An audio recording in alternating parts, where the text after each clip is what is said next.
In the shadowed recesses of forgotten archives, where dust settles like a shroud over the remnants of human folly, lies the account of Elias Thornwood, a cartographer of the soul who mapped the uncharted territories of despair in the waning years of the 18th century.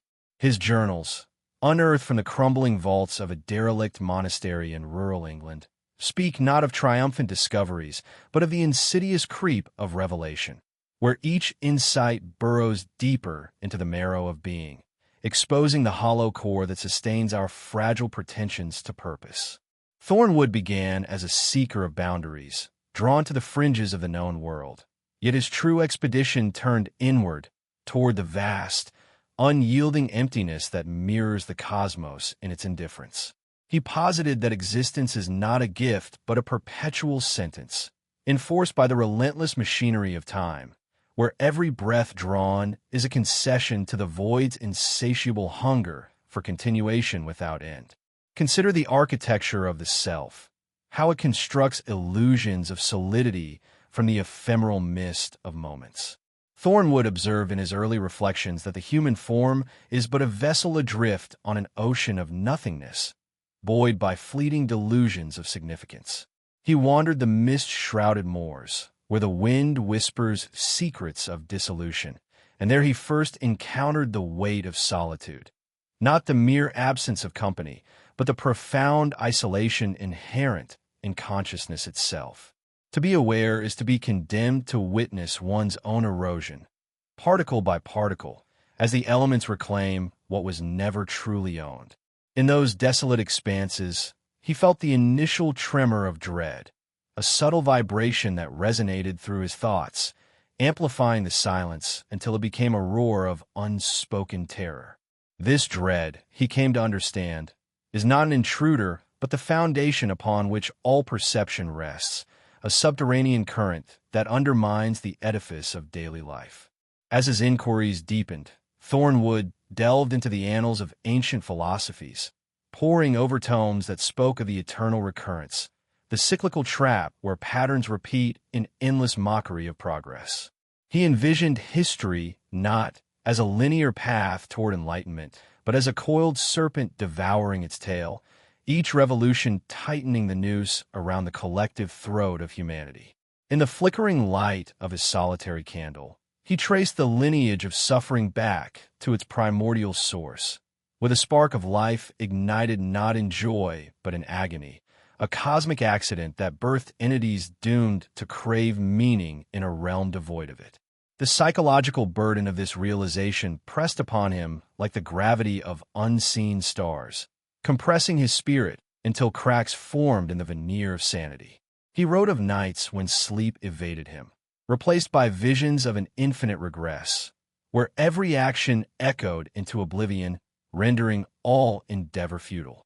The pressure built slowly, imperceptibly at first, like the gradual accretion of sediment that forms mountains only to erode them back to dust.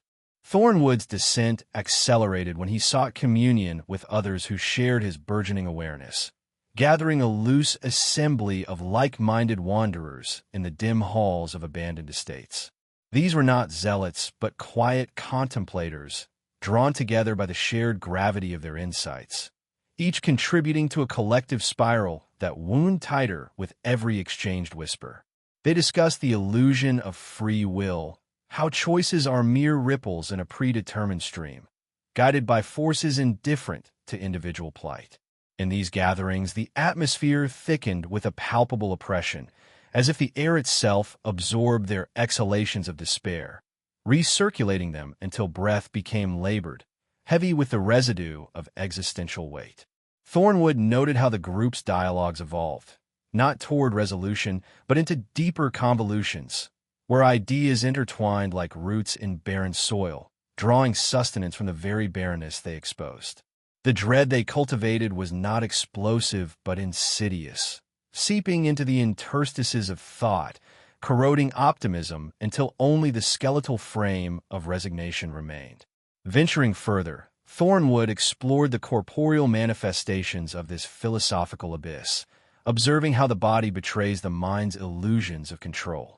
He documented cases of individuals afflicted by maladies that mirrored the soul's torment.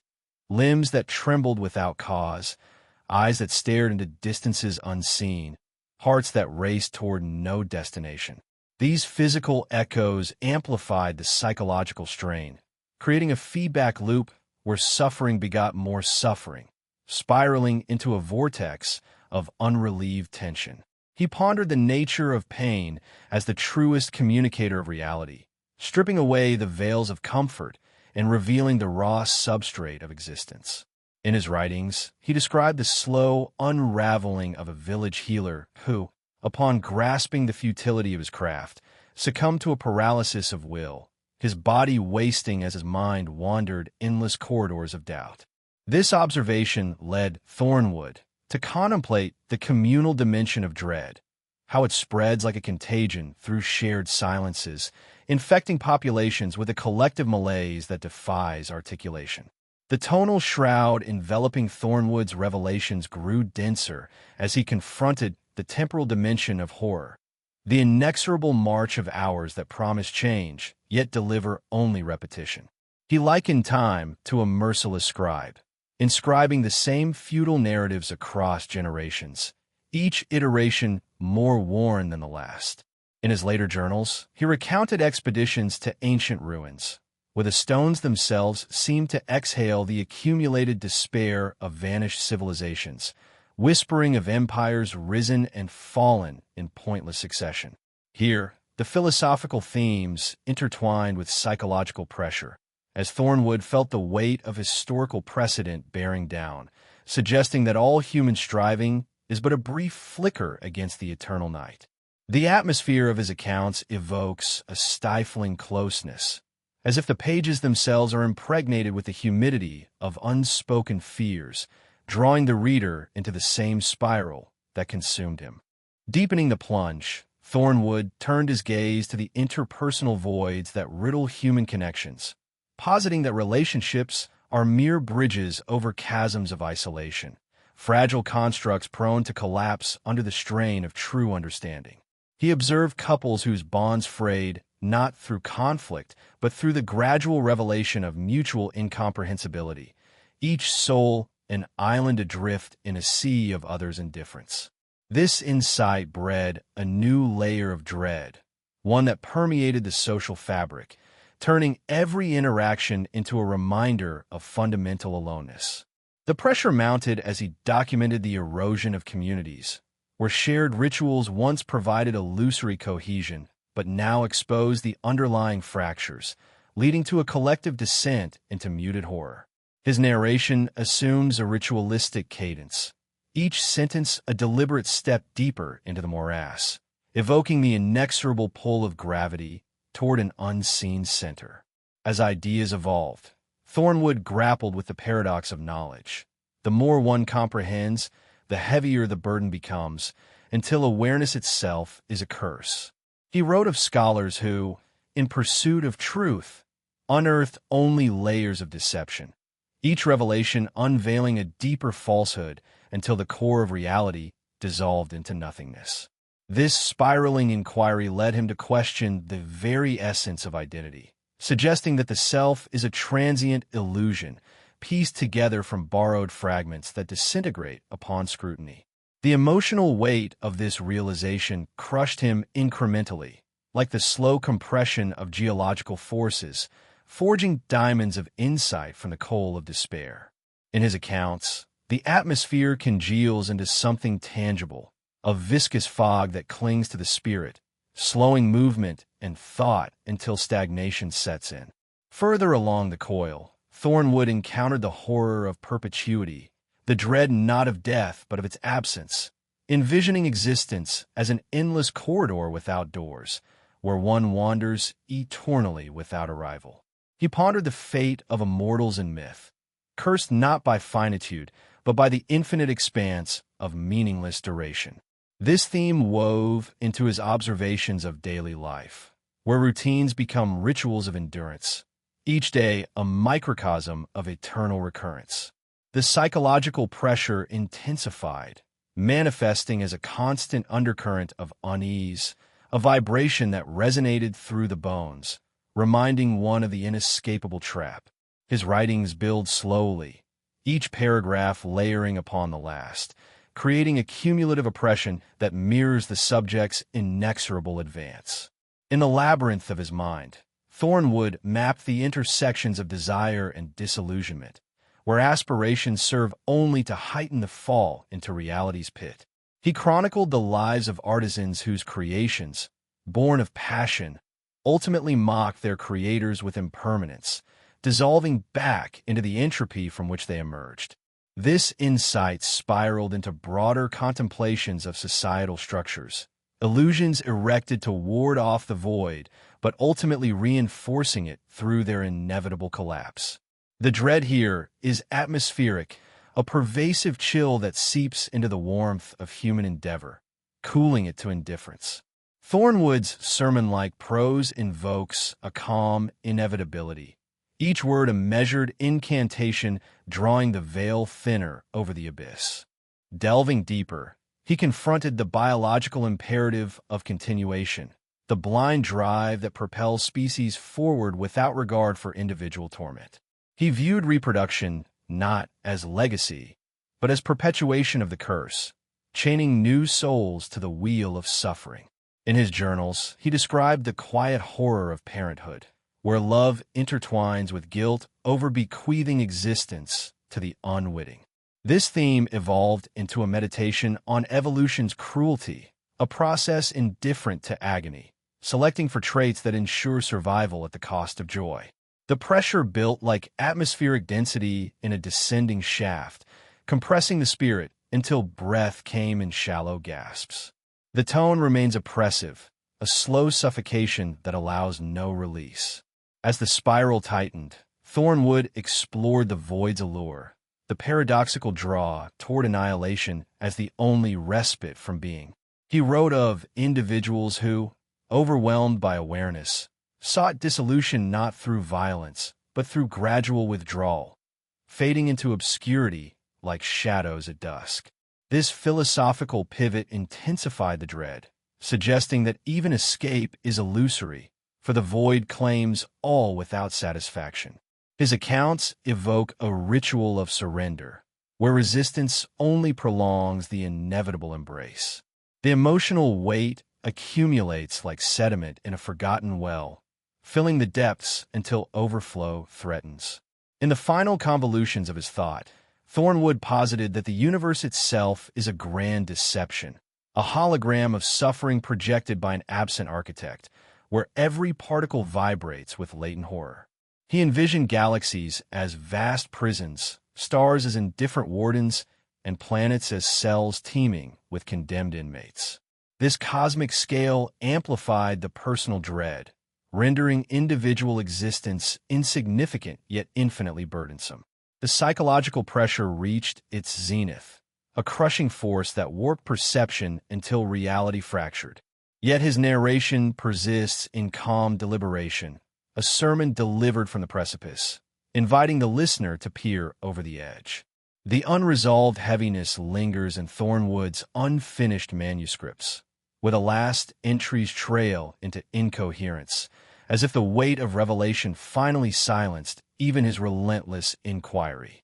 The abyss he charted remains, an eternal invitation to those who dare follow his path, where each step downward reveals not light, but deeper shades of darkness, spiraling without cessation into the heart of what it means to be. The spiral does not cease with the silencing of one voice. It merely burrows deeper, seeking new conduits through which to express its mute immensity. In the years that followed Thornwood's final, trembling entry, others came upon fragments of his work, not as deliberate transmissions, but as accidents of preservation. A single page lodged between the boards of ship's cabin, a sheaf of notes wrapped around the roots of an ancient yew, a leather folio discovered half submerged in the peat of a forgotten bog. Each fragment carried the same quiet contagion, the same slow poison of comprehension. Those who read them did not immediately recoil.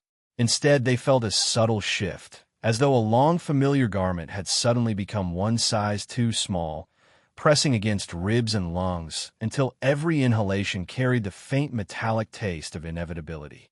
One such reader was a woman named Isolde Varnholt, a keeper of meteorological records in a coastal hamlet perpetually lashed by North Sea gales. She found the page during a storm that tore tiles from the roof of the old observatory. The ink had bled in places, yet certain phrases remained legible. The sky is not above us. It is the lid of the coffin we have mistaken for horizon. She copied the words into her own logbook, not because she believed them at first, but because they lodged in her like a splinter she could neither extract nor ignore. Over months, the splinter worked deeper. She began to notice how the barometric pressure never truly rose. It only fell more slowly on certain days, as though the atmosphere itself were reluctant to release its grip.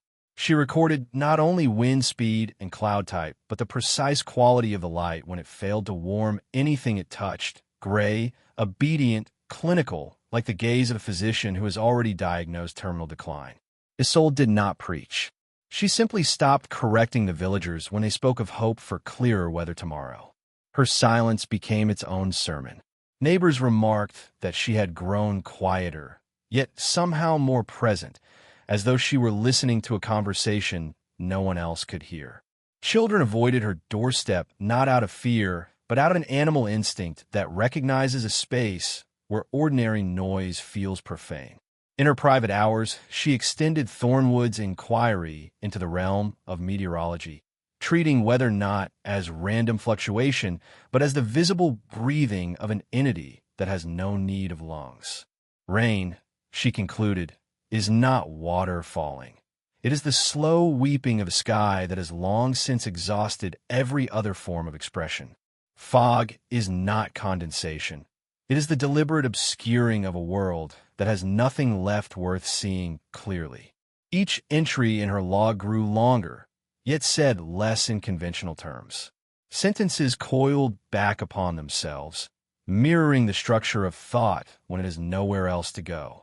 Years later, when Isolde's observatory was found empty, her logs remained neatly stacked on the deal table, weighted by a single barograph whose needle had traced the same shallow, endless descending curve for 17 consecutive days before the ink simply stopped. No note explained her absence. No body was recovered from the cliffs. Yet the villagers who entered the room reported an impression of occupancy, as though someone had only just stepped out for a moment and might return at any second to resume an interrupted sentence. They left the logs untouched. Over time, the observatory itself was quietly abandoned.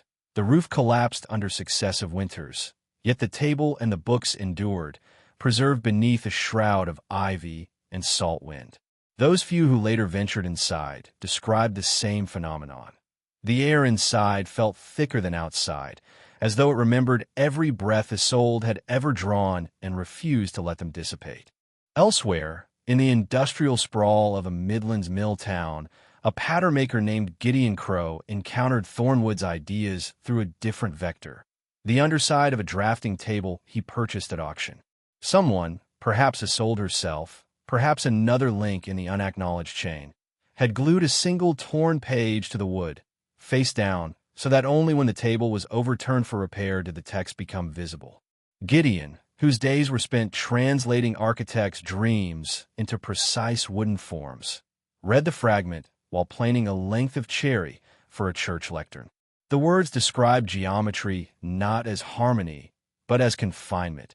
Every circle we draw is an attempt to fence off a portion of the infinite, every straight line a desperate refusal to acknowledge curvature. He paused mid-stroke. The plane trembled in his hand. For the remainder of that afternoon, he could not bring himself to cut another angle. The wood grain, once obedient, now appeared to mock him with its whirls and knots, each one a tiny spiral echoing the larger one he suddenly perceived everywhere. Gideon did not speak of what he had read. Instead, he began to alter his patterns in imperceptible ways. A doorway he was commissioned to frame received hinges placed a fraction of an inch too low, so that it sagged almost imperceptibly whenever opened. A banister he shaped curved more sharply at the landing than the blueprint demanded, forcing the hand to follow a tighter arc. Commissioners noticed nothing at first. The deviations were too subtle to violate function. Yet, over months, the inhabitants of those buildings reported a vague discomfort. Thresholds that seemed to resist crossing, staircases that induced a faint vertigo, even when the pitch was regulation. Gideon continued working, quieter each year, until one winter he simply failed to appear at the shop. His tools were found arranged in perfect concentric rings on the workbench, the smallest chisel at the center like the pupil of an unblinking eye. No one ever determined where he went. The patterns he left behind were used until they wore out. Each time a piece was discarded, the carpenters swore the wood felt lighter, as though relieved to be released from the shape it had been forced to hold. These individual descents never coalesced into a movement, a cult, a manifesto, that would have required noise, declaration, the illusion of purpose. Instead, the influence propagated in near silence, passed hand to hand like an unsigned letter that no recipient dares destroy, yet none dares answer. A librarian in Prague annotated Thornwood's surviving page with marginalia so faint they could only be read under ultraviolet.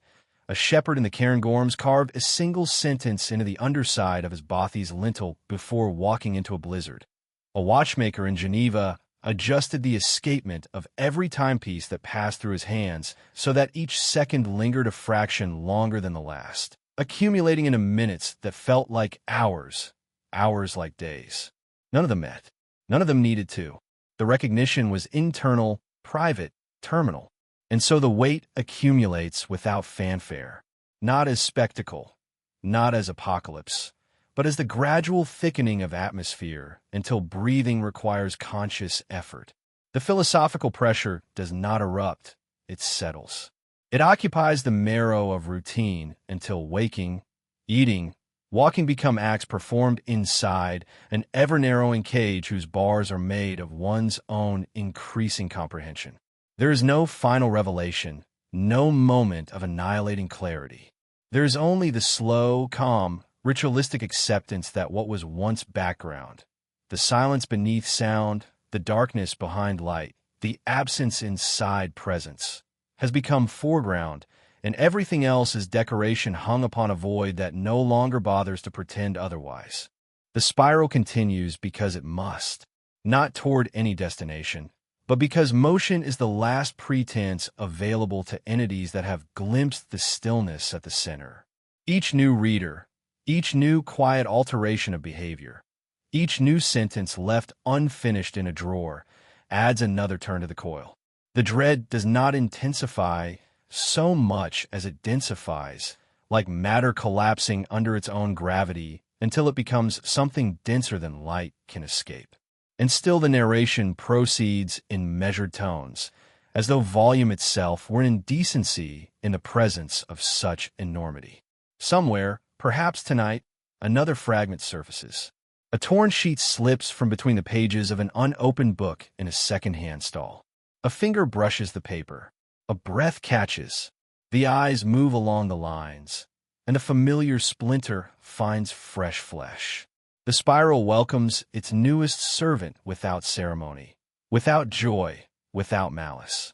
It simply extends one more revolution deeper into the same unilluminated place, where the only sound is the soft, perpetual grinding of awareness against the fact of itself. And so the spiral, having turned through countless quiet revolutions, arrives not at conclusion, but at the point where continuation itself becomes indistinguishable from cessation. There is no final sentence, no culminating chord, only the gradual fading of the need to speak further. The voices that once carried the weight, Thornwood's trembling hand, Isolde's barometric silence, Gideon's subtly sabotaged angles, do not die out so much as they diffuse, becoming part of the background radiation of human awareness, too faint to measure, yet impossible to ignore once noticed. In the places where their traces linger, the ivy-choked observatory, the concentric tools left on the workbench, the half-carved lintel beneath snow, no monument stands. No plaque remembers their names. The structures themselves decay at the same unhurried pace as memory, slate flaking, timber blackening, ink browning into illegibility. Yet the impression they made persists less as record than as posture.